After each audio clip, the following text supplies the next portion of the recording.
Hey there, Rodney Walker here in Pasadena, California. I want to thank you for signing up for the grant writing for beginners and those that are clueless. You know, I've been clueless before and I know what it's like to do grant writing when you're clueless. And to be honest with you, it's not that fun.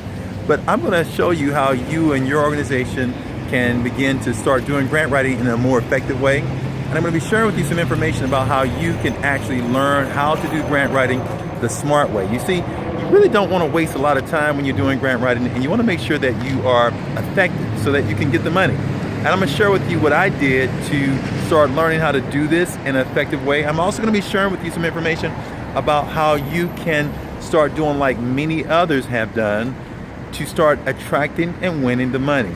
You see, there is a method to the madness, and I'm going to hopefully show you how to do it. And with that said, I'm also going to have for you a very special gift just for showing up on the webinar. So I look forward to seeing you, and stay tuned, and I'll see you on tomorrow. Take care. Bye-bye.